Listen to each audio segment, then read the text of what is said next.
Hi, my name is Nick Burnham and I'm here for Motorboat and Yachting in Swanwick today at the offices of Princess Motor Yacht Sales, looking at a second-hand Princess V42. Now we have to be a little bit careful when we're talking about V42s because there are a couple of different versions. In the early 90s, Princess brought out a V39, which was a hugely successful boat. That moved into the V40 and that became the V42 Mark I. In about 2001. That boat ran up to 2008. In fact, in 2006 it was modified slightly and became the V42 Mark II. Now in 2008, really, they'd had their money's worth out of that model, and they brought out a brand new model in 2009, but slightly confusingly called it the V42 again. But this is the V42 Mark III, and that is the boat that we're on today. Now, being a ground-up new model, Princess were able to incorporate a few features and ideas that were becoming very popular in the era that this boat came out. So the most obvious of those is a hardtop over the cockpit. Now technically that's an optional extra, certainly it was an option on the price list when the boat was new, but the reality is that pretty much every boat went out with it. The other big change over the earlier boats is what I'm sat on here, this sun pad with a dinghy garage under it. Now you could get a dinghy garage on the earlier V42, but it came at the expense of quite a lot of cockpit seating, so you had to specify it as an option and accept that you had less seating as a result. What Princess have done with this boat is they've managed to get this on the boat but also retain plenty of cockpit space. So this wasn't an option, they all had it. What was an option was the fact that when this was introduced, this would accept a small inflatable, but a lot of people wanted to get a jet rib into here, which wasn't really possible.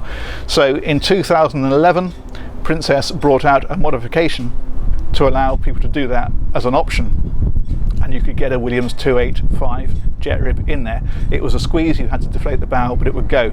Now it's worth mentioning that you can modify an older boat to accept that. So for this boat we're on here, for example, is a 2010, it doesn't have that feature, but it is something that obviously at a cost could be fitted. Now the next thing to talk about with these boats, of course, is engines. All twin installations, all Volvo Penta.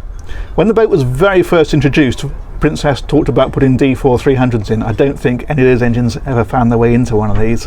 What did find their way into most of them were the D6 370s.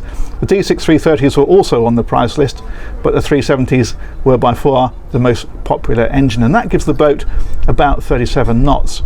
Now, in the summer of 2011, Volvo brought out a D6 400 version of the 370. So although the 370 was still available, you could up the power again to 400 a side. So a few of the last boats you'll find will have those engines in.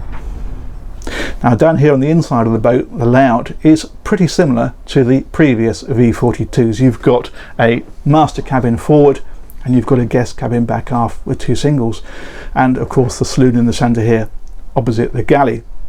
What has changed, however, is Princess have managed to squeeze a second heads compartment into the mid cabin, so you've got two en-suites. And I say squeeze, in actual fact it's a pretty good size in there, and it's got a proper rotating shower screen, so you're not going to feel compromised at all using that one. The other thing that's changed down here is interior finishes. The cherry wood that's always been popular on Princess is continued, but there's also the option of a walnut finish or this light oak, which I think is fantastic. It really makes this a lovely light and bright environment, and all of those finishes are available in either a high gloss finish or the satin finish that we've got here. Another thing I mentioned about this particular boat is, I don't know whether it's down to Princess Motor Yacht Sales preparation or the previous owner who must have been absolutely fastidious. Perhaps it's a combination of the two, but this is absolutely immaculate in here. In fact, the whole boat is. It feels like being at a boat show, and yet this is a 2010 boat.